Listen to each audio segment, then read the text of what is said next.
The scent of coffee hung heavy in a quiet roadside diner. An old man with a silver-streaked beard sat alone. But when a monstrous biker slammed the door open, he didn't just shatter the peace, he sealed his own fate. The sign outside, flickering in the harsh afternoon sun, read The Dusty Spoon in faded neon. Inside, time seemed to slow down. Sunlight cut through the grimy windows, illuminating lazy dust motes dancing in the air. On the walls, framed photos of a forgotten high school football team, yellowed with age, next to a buzzing sign that promised the world's best coffee. It was a pocket of tranquility off a lonely stretch of highway. Steven Seagal, looking every bit his 60-odd years, sat in a booth at the back. A silver-streaked beard, neatly trimmed, framed a face etched with the lines of a life lived. His eyes, sharp and intelligent, missed nothing as they scanned the room. He wore a deep brown leather jacket, worn soft with decades of use, and a pair of sturdy work boots. To anyone who glanced his way, he was just another traveler, a grandfather perhaps, seeking a moment's rest and a hot meal. He nodded quietly to the waitress, a young woman named Chloe, and ordered a black coffee and a burger, his voice a low, calm rumble. The peace was shattered by the sound of a door being slammed open against its stopper. The bell above it shrieked in protest. Every head in the diner snapped towards the entrance. A man so large he had to duck to enter filled the doorway, his presence sucking the air out of the room. He was a mountain of muscle and leather, with a thick, Viking-style braid running down his back and a neck covered in intricate Norse tattoos that snaked up to his jawline. His denim vest was adorned with a patch, a menacing vulture skull above the words Desert Vultures MC. This was Titan. 3 other bikers, smaller but no less intimidating, filed in behind him, fanning out like wolves flanking their alpha. The low chatter of the diner died instantly. A mother in a nearby booth instinctively pulled her child closer. A trucker at the counter slowly, almost imperceptibly, slid his hand toward his phone. Titan's gaze swept across the room, cold and imperious, dismissing everyone until it landed on the solitary figure in the back booth. A cruel, predatory smirk twisted his lips. His boots thudded heavily on the checkered linoleum, each step a declaration of dominance.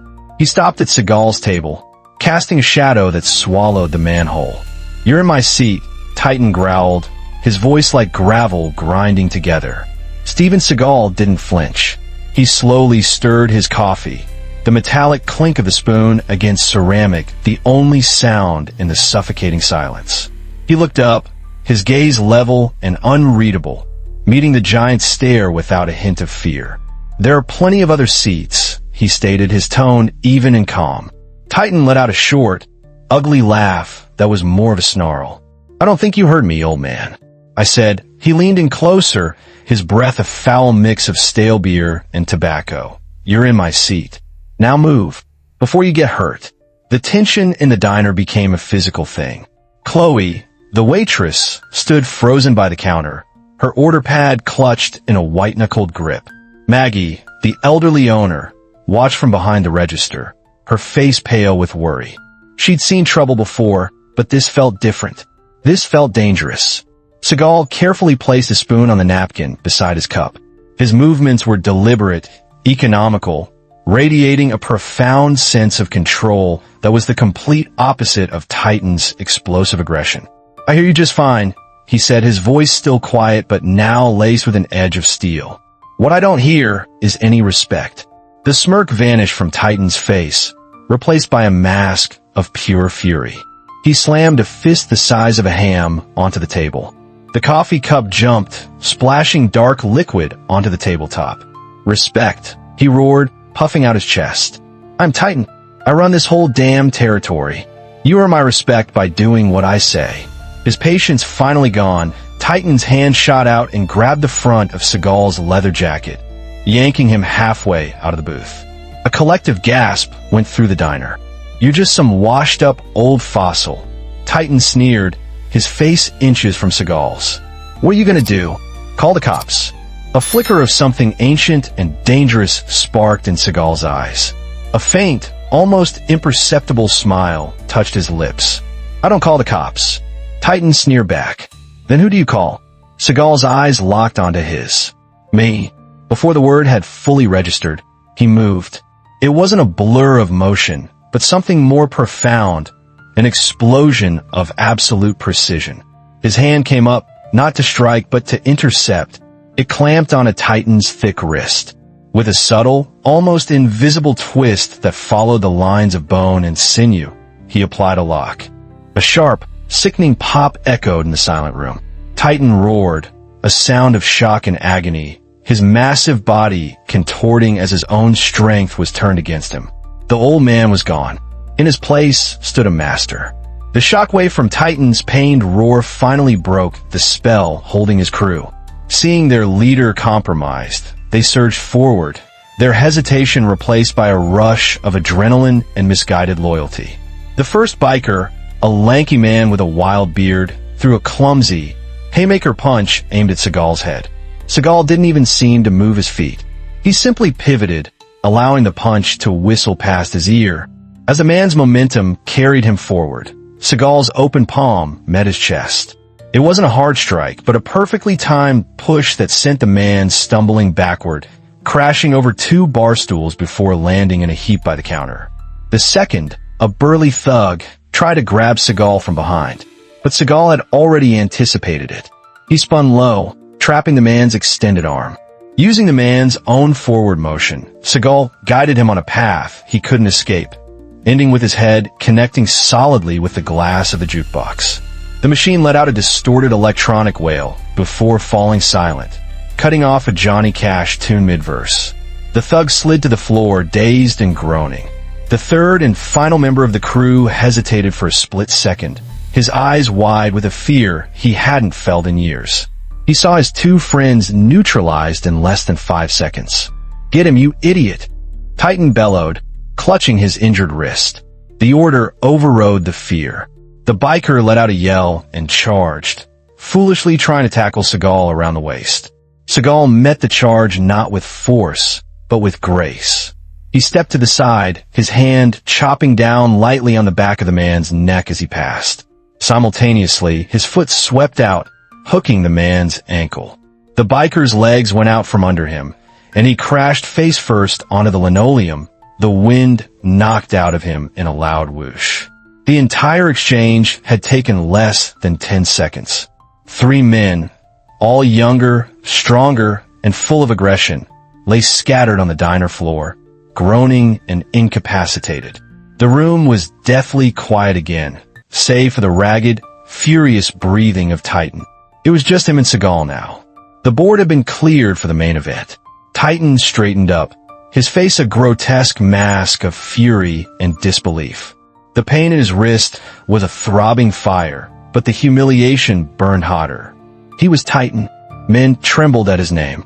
And this old man, this nobody, had dismantled his crew without breaking a sweat. "You think you're some kind of movie star?" he spat, referencing a half-remembered action film he'd seen years ago. "You're nothing." He charged, abandoning any semblance of technique for pure, unrestrained rage. He lowered his head like a bull, aiming to crush Seagal against the wall with a sheer mass. It was a terrifying display of raw power, a move that had ended countless bar fights before they began. But Seagal was not a bar fighter. He was a force of nature. He didn't retreat. He didn't brace himself. He simply took one calm step to his left. As the 250-pound mass of muscle hurtled past, Seagal brought his elbow down in a short, sharp arc, connecting precisely with the back of Titan's neck at the top of the spine. The giant stumbled, a strangled cry escaping his lips as his nervous system screamed in protest. He pitched forward, his momentum now a liability, and crashed headlong into the booth he'd tried to claim. The cheapwood splintered and cracked under the impact. He didn't get a moment to recover. Before he could even push himself up, Seagal was on him. A hammer fist strike, not to the face, but to the pressure point where Titan's shoulder met his neck, sent a jolt of paralyzing pain down the giant's arm. Titan roared again, this time a sound of frustration as much as pain. He swung his good arm wildly, a backhand blow that could have shattered a jaw. Seagal flowed around it. He ducked under the swinging arm, his hands moving in a blur. One hand struck the inside of Titan's knee, buckling it. The other delivered a series of rapid, open-handed strikes to the giant's ribs. They weren't knockout blows, but sharp, stinging impacts designed to disrupt breathing and shatter focus. Titan gasped for air, his movements becoming sluggish, his rage clouded by confusion and pain. He was a sledgehammer trying to hit a ghost. "Stay still," he wheezed. "I am still." Seagal's voice was a deadly calm whisper right next to his ear. "You are the one who is flailing." That was the final insult. With a last, desperate surge of strength, Titan pushed off the broken table and lunged, trying to wrap Seagal in a crushing bear hug.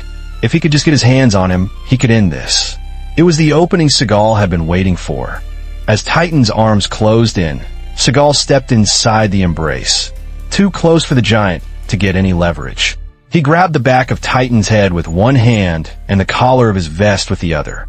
In one fluid, powerful motion, he twisted and slammed Titan's face directly into the solid marble countertop. The sound was sickeningly final, a wet, heavy thump that echoed through the diner, followed by the clatter of a salt shaker tipping over. Titan's massive body went limp, his forehead resting on the cold, cracked stone. He wasn't unconscious, but the fight was gone from him, replaced by a shuddering, broken whimper. Silence descended upon the dusty spoon once more, but this time it was a silence of awe, not fear. Titan, the fearsome leader of the desert vultures, lay slumped over the counter he had, just moments ago, tried to claim through intimidation. A trickle of blood ran from his nose, dripping onto the clean floor. Seagal let go and stepped back. He wasn't even breathing heavily. He calmly smoothed the front of his jacket, his expression unreadable. He looked at the wreckage, the broken table, the groaning men on the floor, the terrified faces of the patrons, and his gaze hardened. The lesson wasn't over. He walked over to Titan and grabbed a handful of his leather vest, effortlessly hauling the dazed giant to his feet. Titan swayed, his eyes unfocused. "Look at me," Seagal commanded. His voice wasn't a shout, but it cut through the room with absolute authority. Titan's eyes struggled to focus on the man before him. "Oh, who are you?" he mumbled through a swollen lip. "I'm the man you disrespected," Seagal said, his voice dropping low and cold. "You walk into a place like this, a place where families eat, where good people work, and you think your size gives you the right to own it. You think fear is power."